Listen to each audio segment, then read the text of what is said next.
We've both spent a large portion of the last week and a half playing Hollow Knight Silksong, and it's obvious this game was made with a ton of love and passion, but it feels like it's a significant downgrade from the first game, and it's a real disappointment for me. I agree with that. The art style is still gorgeous, the OST is amazing, they address the lack of color from the first Hollow Knight, the character animations are all top-notch, and there is a ton of attention to these little small details all throughout the world that really make it feel alive and reactive. But unfortunately, what Team Cherry decided to do is to take the worst elements of the first game and lean into those hard. Those elements being the Souls-like inspirations. Oh yes. Leave it to the Souls kids to ruin everything you love. Totally new phenomenon that's never happened before. Yeah, Team Cherry, they went out of their way to make this game feel unnecessarily frustrating, overly punishing, and needlessly tedious. It really feels like the cult of FromSoft convinced Team Cherry that more aids equals a better game, and even some of the extremely basic quality of life improvements that could have been made to the first game, for whatever reason are missing in this one. Because like, we both thought the first Hollow Knight was a very solid game, and after 7 years of development for Silksong, a lot of the new choices really are baffling. And let it be known, we both can really appreciate how well polished Silksong is, but it has so many flaws that hold it back from being the enjoyable sequel that I think we were both hoping for. Because despite liking a lot of things that it does, we'll really be focusing more on some of the negative aspects, because you're probably not going to get that from many people talking about this game, because they all seem to be obsessed with doing tricks on this game's needle. But let's not waste any more time and just get right into the details of some of these puzzling choices. Also, quick spoiler warning, we're not going to talk any story, but we may show footage of later game areas or bosses, so if you're super sensitive to that, just warning you now. The two ones that stick out to me immediately are the combination of Hornet's health pool and how much damage she takes, as well as the reworked healing mechanics. Hornet taking 2 masks per hit from most bosses, some of the basic enemies, and even a good amount of late game platforming sections is absurd. Now let it be known, as of the recording of this, the devs are nerfing and patching some of the environmental damage, but we only played the vanilla version of the game, so that's what we're going to be talking about. And because of this change, bosses and enemies have become far more punishing and frustrating than actually difficult, especially in these new combat arenas the game has introduced. Yeah, it feels like the game really pushes you into playing, in a weird way, paradoxically, both safer and more reckless at the same time, because it seems like this game becomes more about playing it safe and limiting your attacks to swipe once or twice, because getting hit now is so punishing. Like, starting the game with 5 masks means that for the majority of enemies, and every boss past the tutorial boss, you can only take 3 hits. So this game completely devalues even having 5 masks. Like, you might as well start with having 3 and have every enemy only hit for 1 mask. And what this also means is that anytime you get another mask upgrade, they feel totally pointless, since you can still only take 3 hits from the majority of enemies, since 2 damage is so prevalent. And the only mask upgrades that really end up mattering because that's true are mask upgrades that put you at an odd number of health. So the issue is the balance here is severely off. 2 damage needs to be the exception rather than the rule, especially in the early game, like it was in OG Hollow Knight. Well, it seems like Team Cherry agrees that this is an issue, because they're now actively nerfing certain bosses and environmental hazards, which I just have to say, I have totally lost respect for Team Cherry. They have abandoned their artistic vision by catering to the people who refuse to get good. I will never buy another Team Cherry product again. And the second part of that criticism I mentioned, which was the new healing system, the new healing system also feels downright awful. It really feels like it exists just to punish you. Having to spend your entire silk bar and forcing you to heal for 3 masks encourages you to play recklessly, because you don't want to waste it to only heal 1 or 2 masks. This will often result in unnecessary deaths because you want to be efficient with your silk and only heal when you need to heal for 3. And this, in combination with the increased damage that you take from bosses and enemies now, will cause you to lean into saving silk for healing rather than being aggressive and using it for offensive abilities. You also have to fully commit to any heal you want to do. You cannot cancel out of it like you could in the first. And if you're in that heal animation and you get hit during it, not only do you take 2 points of damage, you now lose the full silk bar instead of just a third of it. The degree to which this game punishes you had just been taken through the roof. And it really feels like when you get your heal interrupted with a hit, that boss run's essentially over. Well, there felt like this really nice risk-reward system in the OG Hollow Knight between using your soul or healing. And my real question to all of this, and again, genuinely, I want to know the answer to this. What was the reason for the change? Why did we change this? Did it need changing? It feels like this accomplishes nothing but being overly punishing and causing immense amounts of frustration. That's what this feels like. This feels malicious. It's there to get you extra deaths, so you can brag to your Wendy's coworker about beating that boss. And so you can soy face on stream whenever you do beat a hard boss. And you'll see with some things we talk about further in, it genuinely does feel like they balanced this around streamers making funny moments. But speaking of malicious design, Chimpo, talk to us about the enemy and boss design. The enemies and bosses in this game feel overly punishing rather than truly difficult, and to me it feels like it's an attempt to artificially lengthen the game by punishing you so hard for a small mistake. And there's a number of reasons for this. You have these large enemies with big hitboxes paired with 2 masks of contact damage. Bosses like Morwing and Savage Beastfly that zoom across the arena with an extremely large hitbox, and if you get hit, you lose 2 masks. What's even better is that you can take contact damage from these bosses even when they're stunned. So if they have a big hitbox, say like something like Sister Splinter, say you stun her, she then falls from the roof and onto the ground. If you were under her when that happens, or if you accidentally get too close and fail to space properly, even when she's stunned, she is dealing 2 mask of damage and completely screwing you. The amount of times I ran up on an enemy, just flopping around on the ground and was spamming hits against them and just took a hit out of nowhere is insane. You should not be able to take contact damage while they are stunned. On top of that, another incredibly frustrating thing is the windows to punish bosses are so small. You have these bosses like the Last Judge or the Second Lace fight that are particularly egregious in this aspect. Because the Last Judge has this really fast startup kind of get off me move where she spins her flail. You don't have time to get more than 1 hit in before that move comes out. And with Lace, she has an incredibly fast parry that punishes you if you swing more than 1 time in almost all cases. So there's just not much room for you to get any significant punishes in, even when it seems like the bosses go for big commit moves on their end. Oh yeah. Well, it seems like this game is very much of the philosophy, you get 1, maybe 2 hits if you're using like a Wanderer's Crest or something, then you're done. But pair that also with the tiny arenas. I know we talked about him earlier, but Savage Beastfly is a special brand of cancer. He is one of the hardest early game bosses only because of his tiny arena, his massive hitboxes, and the multiple adds that he summons. This boss isn't even really that hard as much as it is chaotic and RNG. And that's what makes the fight so insufferable. Like, it is very difficult, if not impossible, to predict or direct the flow of this boss fight. Chaos is the perfect word to describe this because he can actually kill his own adds with this ground pound move he does. So you would think, okay, I'll lead him over to them to kill them to kind of clear space for me to operate. But some of the adds literally have moves where they are invulnerable during this and he will go right through them. And it's RNG which adds he spawns, and some are most certainly harder than others and take up more space in the arena. And since you don't have an iframe dash, it's very possible for you to get positioned into a corner and screwed. And not even because of a misplay on your end, just because of all the chaos. He can summon up to 3 adds. It's insane. I don't know who thought this was great, but apparently they loved it so much they thought, you know what, we'll reuse this boss later. But on top of all that, in regards to enemy and boss designs, a little extra bit of cancer is that you have tiny invincibility windows when it comes to taking damage, and sometimes you don't have any at all. For example, whenever you fight the Forge Brothers, say they hit you too close to the wall. They will do 2 damage on the hit, and if you're too close to the wall, they'll push you into it for another 2 mask of damage because you hit the lava there with no time to recover. It's absurd. I think I'll play another game. That's the true getting good of this game, is just to turn it off and play something else. It's to uninstall. Download the mod where enemies only deal 1 mask instead of 2. I wonder why that one's so popular. And on top of the things we've been mentioning, flying enemies that spam projectiles while running away from you are incredibly prevalent in this game. Yes, they spam these things like crazy. Well, I remember specifically in the arena fight in Greymoor, you have these birds that stay at a high range away from you, constantly run away, spam multiple projectiles at once, like the kunai bird, and then are very inconsistent in when they actually come low enough for you to actually get a hit in. It's obnoxious. And they're not the only ones. The Bilehaven bush enemies do this, where they'll go down into the map and then jump up at random intervals to spray not 1 projectile at you, but 2. And then jump back in the map, repeat until they're dead. Or the little flying bell throwers that are seen throughout the game. They're tons of fun running away from you constantly while throwing crap at you. Well, and on top of all the projectile spam, a lot of bosses overload the arena with visual clutter. Go get him, Shimpo. One guy comes to mind here. His official name is...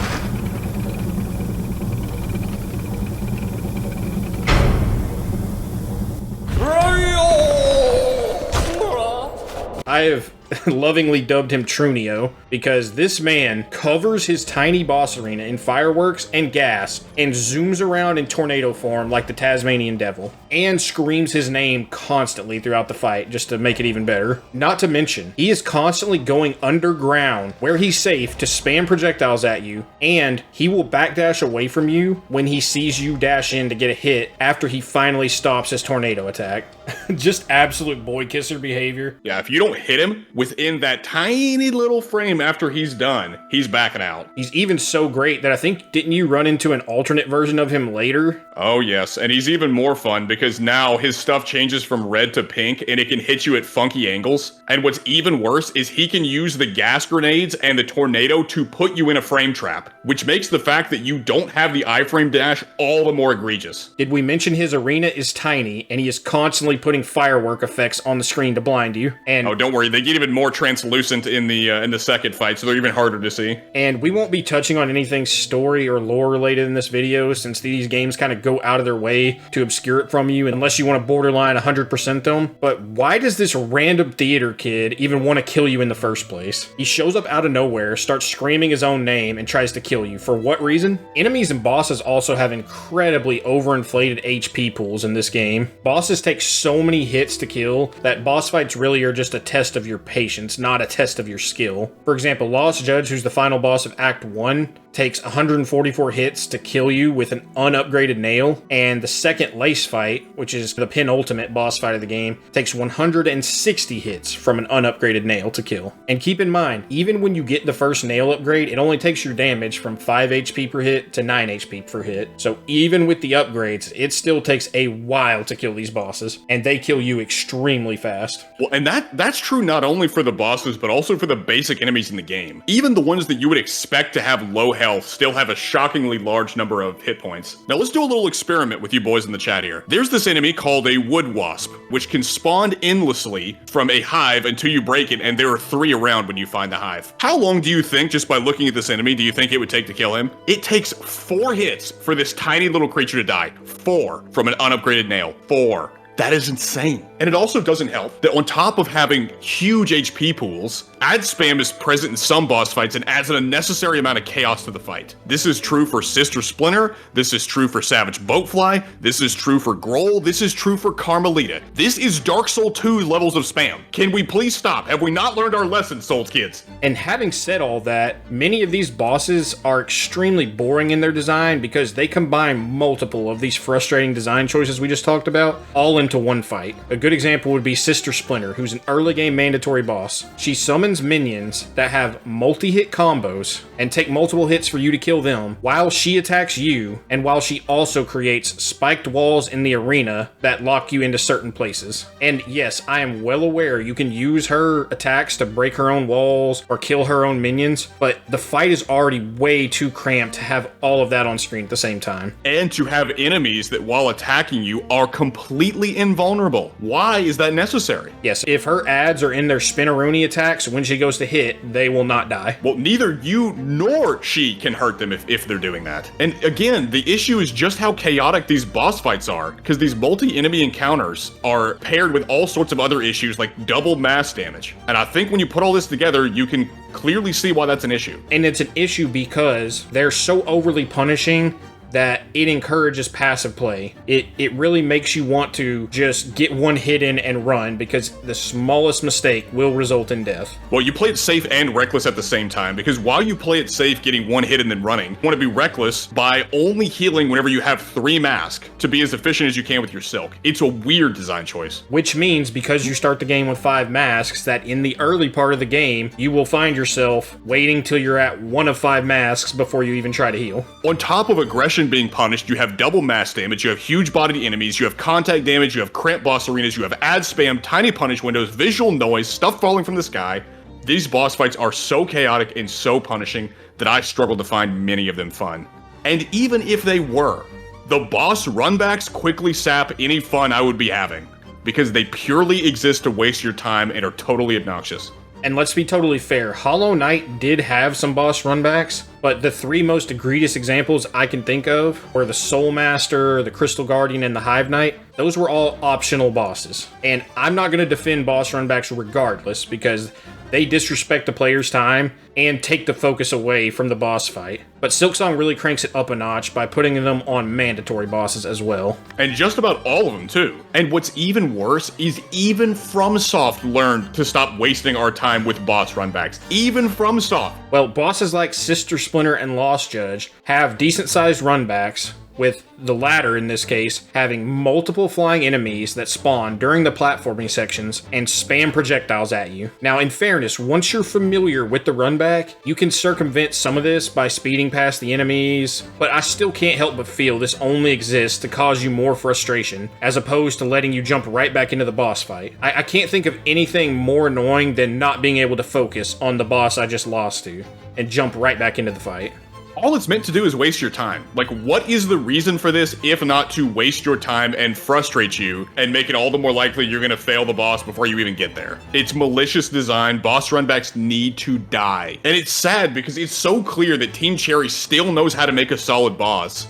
Unfortunately, they are the exception in this game rather than the rule, because you have several examples of some really decent bosses in this game. The first Lace fight I thought was pretty good. She's very fast and can punish jumping, so she's still a threat, but she doesn't rely on parlor tricks like ad spamming or bouncing projectiles constantly. It's a very honest, reactable fight. It's very clean. Or even the fourth chorus. And he's more of a spectacle boss, but his spectacle was nice. And he had a little gimmick that reduced the size of the arena, but not in an overly punishing way. And the amount of things that he kept on screen was reasonable. Or you also have the final boss of Act 2, which is Grandmother Silk, which she had some very nice, well-telegraphed attacks. She had visual clarity. She even had some good audio cues for the attacks that she would use. And no contact damage since she was so big. Very solid boss. And it's sad that the good fights in this game are the exception rather than the rule. I really found that a lot of the boss fights in the first Hollow Knight game, like Mantis Lords, Soul Master, and Hornet, were some of the highlights of the game. So it's disappointing that these fights in Silksong, for the most part, weren't very fun. Alright, now let's pivot to talking about platforming and level design. Now I realize this is pretty well-tread ground, but the diagonal pogo that's on the Hunter's Crest, which is the crest you start out with, makes platforming very tedious and very annoying, especially in the early game before you have other options. Mercifully, you get other options relatively quickly. And to be fair, there are good new platforming additions. I like having the run so I can get through the map quicker. Mantling on jumps where you don't quite make it is nice. But the level design of this game feels like Team Cherry really wants you to engage with their platforming. And I did have some fun with it towards the end game. But the problem is the tougher platforming sections filled with spamming flying enemies before you get the in-game upgrades, like the hook or the double jump, can be pretty miserable. Once you've got all the abilities, places like the Sands of Karak or Mount Faye, which are later game areas, do have some fun platforming sections.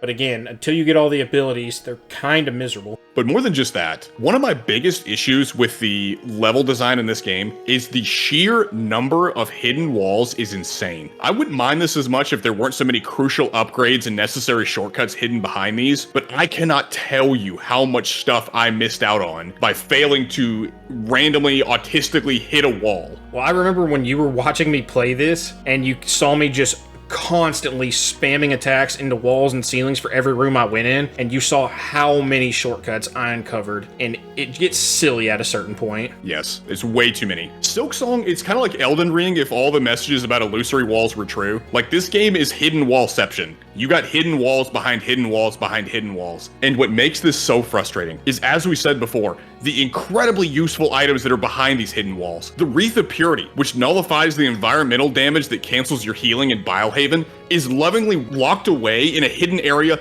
above Bilehaven. So I did all of Bilehaven, completely got through all that cancer legitimately, only to find out, well, what do you know? Locked behind a secret quest somewhere is access to the Putrefied Ducks, which has the Wreath of Purity, which nullifies the effect in Bilehaven. Why did you do this to me? Well, you did better than me, bucko, because I never found the map in Bilehaven because I was too busy getting violated by bushes flying a mile away from me, spamming poison vials into me, so consider yourself lucky. Hey, but I actually made it to Grohl and you didn't, so I don't want to hear it. Only through sheer That fight was autism. cancer enough. Despite how unbelievably angry I can get at how frustrating this game is, to be fair to the game, some of these hidden walls are obvious, but some are also very easily missable. And it doesn't help that in many areas the lighting is so poor that it decreases the chance that you'll even find them. So I really wish we would tone it down with the hidden walls. The honest truth is, smacking every single wall and ceiling like your Rain Man is the best approach. It really is. I wish it wasn't true, but it is. Learn from our mistakes, kiddos. Well, one thing that this game does have in common with Hollow Knight that I was hoping they would improve upon is I still don't like the way they handle the map in this game. I would much prefer to just have these area maps unlocked from the jump and fill them in as you go, as you explore new places without having to purchase them first. And as we just talked about, it doesn't help that some of these maps and benches for you to get rest points are placed behind hidden walls that are in cryptic places. It also doesn't help that the NPC that sells these maps moves at certain points in the game with no map marker to indicate where she is or where she went.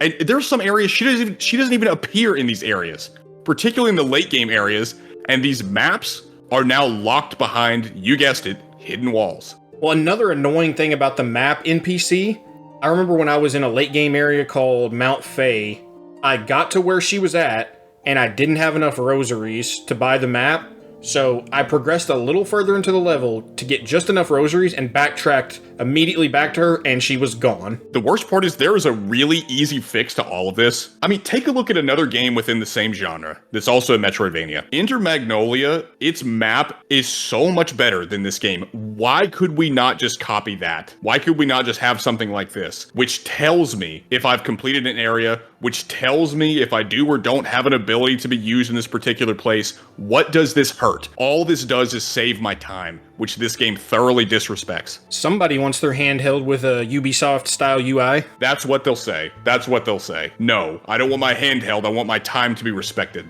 Having a full-time job truly is the worst debuff a player can have, which Souls fans don't ever have to worry about. It's a very rare malady for these lot. Another annoying thing with the level design is that the flying enemy projectile spam during the platforming sections is extremely overused, and it's just downright annoying. And I can hear the arguments coming from a mile away, oh, you just want it to be easy. No, I want the platforming section to be challenging, but not because a spike fly spawns in an area that already has challenging platforming where I don't have the double jump because I didn't follow a guide, and now I have to contend with a ricocheting spike that bounces all around the arena and half the time seems to track me. Yeah, it's not enough that it bounces once, it bounces 3 times. It's overkill, dude. It's so overkill. And what's even better is dying while you're platforming in some of these heavy platforming sections will often leave your cocoon suspended in midair instead of on a nearby platform.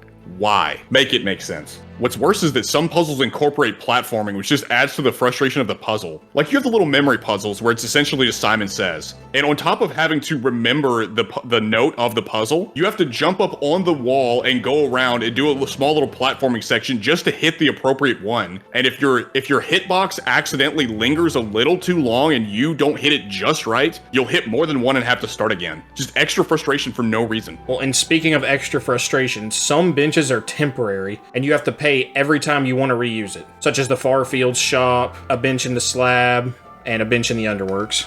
And speaking of the Farfield shop, you have to pay 30 rosaries every single time you enter this shop, which feels obnoxious. But guess what? Did you know that once you go in it, there is a gear mechanism above the door that you can jump up and break, and once you break it, you will now be able to get into the shop for free every time. And, you know, I respect the attention to detail, but why have that recurring cost there in the first place? It genuinely feels like it punishes you for not noticing a tiny detail that's really easy to miss. It's kind of the opposite of rewarding you for exploration. It's rewarding you for autism. Yes. Oh, and let's not forget about the fake bench that's rigged with a trap that hits you for 2 mask, Hunter's March. But don't worry, you can disable the trap so the bench becomes usable if you go to the left. And this really feels like it was one of those streamer bait moments. I don't know what else the intent of this bench was. This is so unbelievably malicious. That's exactly what it is. It only exists so that Queso or Asmongold or insert cringe streamer here can have their funny little moment for 2 seconds and then immediately look up in the wiki to walk to the left and can disable it. Also, I've noticed it's really strange how inconsistent some of the damage can be from the environmental hazards. So I actually went out of my way to go to Act 3 and beat Act 3. And wouldn't you know it, in Act 3, when you're down in the Abyss, which is a secret postgame area, for whatever reason, some spike pits only do 1 damage, whereas in Act 1, you can have several places that do 2 instances of damage, like the lava and the deep docks. And I get they're actively patching some of these out of the game to now do only 1 instance of damage instead of 2, but there are still plenty of places in Act 1 and Act 2 that deal 2 points of damage. Or you even have the Bilehaven Muck Maggots, which, as we talked about before, require you to waste a full bar of silk just to regain the ability to heal. So that one's arguably the worst in the game, since it takes up 3 health slots instead of 1 or 2. And did we mention there's also a really awesome boss we found down in Center's Road that throws maggot bombs at you, so if at any point in the fight you get hit once, you can no longer heal till you build a full bar of silk, use it to get them off of you, and then build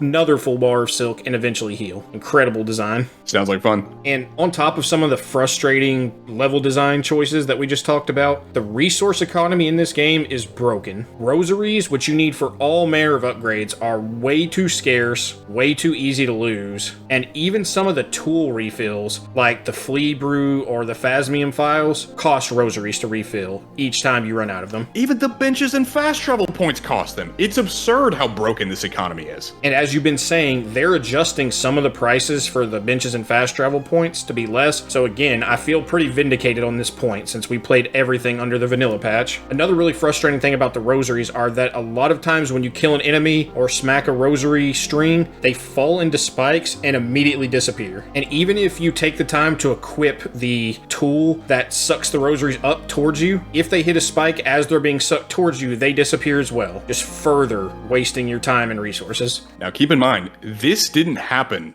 to Geo whenever it fell in the spike pits in OG Hollow Knight. That did not happen. To be fair, one of the criticisms that you could easily make for Hollow Knight is that Geo is so plentiful that it kind of becomes worthless at a certain point. I think they overcorrected here because there are so many times where you can't afford a map, a bench, a fast travel station. And this is all compounded by the fact that a lot of enemies don't even drop rosaries at all. I mean, there are even entire areas where enemies don't drop rosaries, like Bilehaven. Oh, but you can sure lose all of yours there. And let me stop any virgins in the chat before they give me the response to this. I do not care about the lore implications of why certain enemies drop rosaries and some don't. It is obnoxious to constantly be out of currency that you need to make meaningful progression, so I truly don't care. Only the pilgrims drop rosaries, dude. Well, why would you even make that a thing, considering the outrageous prices in the shop? Like, for the multi-binder, it's 880 rosaries. For the snitch pick, it's 740. For the spool extender, it's 720. And on top of that, you have tons of various donation quests for different settlements that cost hundreds of rosaries each. You are starved in this game for resources constantly. There have been multiple times, like we said earlier, I would run across a necessity, a map, a bench, a fast travel station, and I couldn't unlock it because I didn't have the rosaries. And then you waste another 30 minutes or an hour running around trying to now find enough rosaries to get that, and half the time you double back to the area and you can no longer get the map. It's terrible. But not only you starved for rosaries, you're starved for shards as well, for no good reason because they're capped. And this really ends up being the worst of both worlds, because when you're exploring, especially the early part of the game, you'll pretty much always be capped on shards.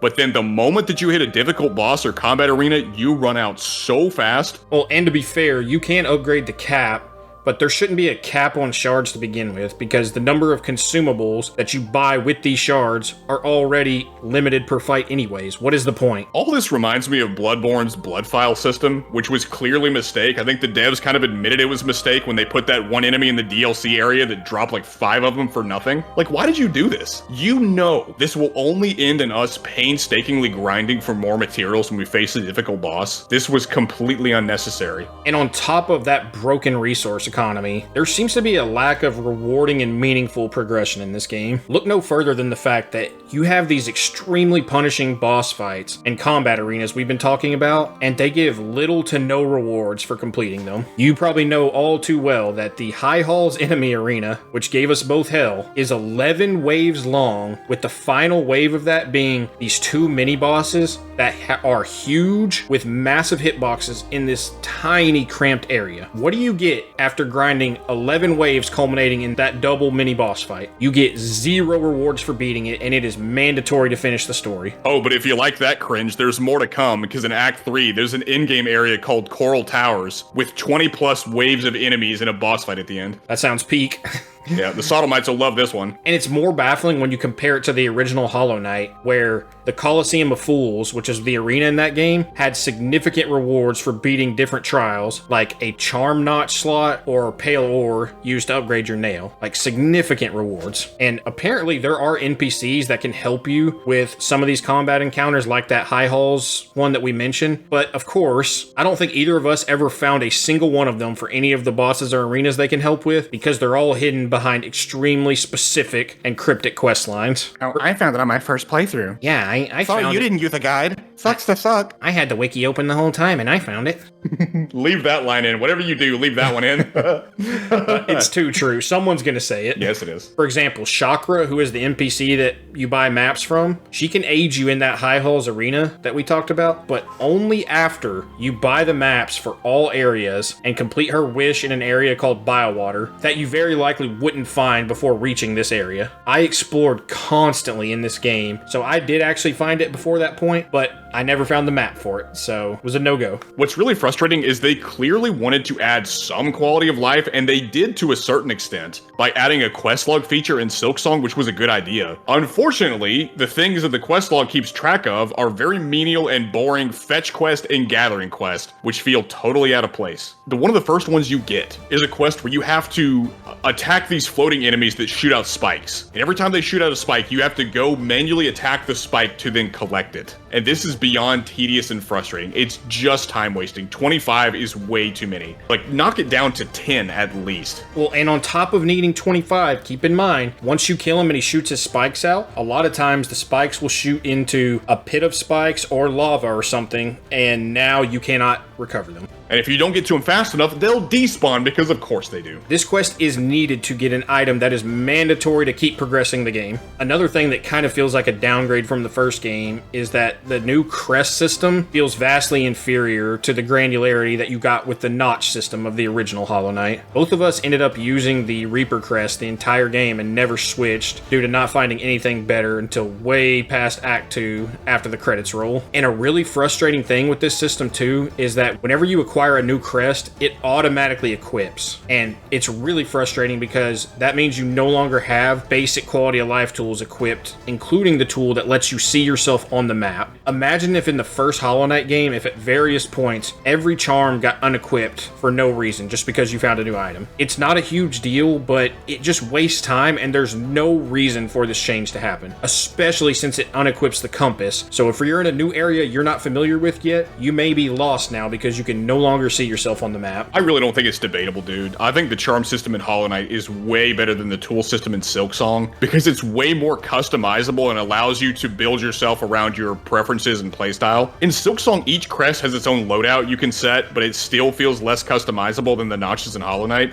It gave you way more freedom in combining the perks that you specifically wanted to suit your playstyle. You didn't have to compromise by saying, well, I want the down slash of this crest, but I'd rather have the heal move of this crest. Oh, but I'd rather have the additional equipment slots that this crest offers. You can just customize it however you like. I think it's about time we wrap this up. And given how disappointing this sequel was for us, the discourse surrounding this game really confuses me. The first narrative that every Shill YouTuber I see keeps holding on to is that since this game sold well, they can just show a screenshot of the Steam DB chart showing that it sold great and declare that Team Cherry has slayed the AAA behemoth and saved gaming. Yeah, we've been hearing this with every new hype release, and yet they're all so quickly forgotten about the moment the next new shiny thing pops up. Like, this same precedent was already been set both in the AAA sphere and the AA sphere, so this is nothing new. This is nothing new. They were saying the same thing about KCD2, Monster Hunter Wilds, Oblivion Remaster. They can't help themselves. That's all they talk about is my metrics go up. Yep, every new release is absolute peak game of the year, and in 2 weeks, nobody remembers it. Nope. And another puzzling narrative that's being pushed is that all other indie studios are mad that Silksong's only $20, which this is funny to me because $20 is a totally fair price for a game from a 3-man team. And it's not like this is some groundbreaking new standard for a small indie game just because Silksong is everybody's new indie darling. Keep in mind, the original Hollow Knight was only $15. The first Hades was $25 and that game is beloved. Nothing new. Like, great quality game comes out at a very fair price. And the final narrative that has been going around as well is anyone who thinks this game is anything less than a 10 out of 10 flawless masterpiece is a game journalist who hates hard games. And a lot of YouTubers who don't even play these games or barely play them are latching onto this one. If you don't believe me, go onto Steam and try and find a negative review of this game that isn't being spammed to death with gesture awards. Dude, you should look at the discussion page on Steam. It is a war zone in there, man. Well, and this is so typical of game fandoms nowadays in the post-Souls era. Criticism is just not welcome in any form or fashion, even from those of us who liked the first game and still appreciate certain aspects of this game. Yeah, these people are in a cult. That's what they are. Anything remotely Souls adjacent has its own cult. These kids are strange. And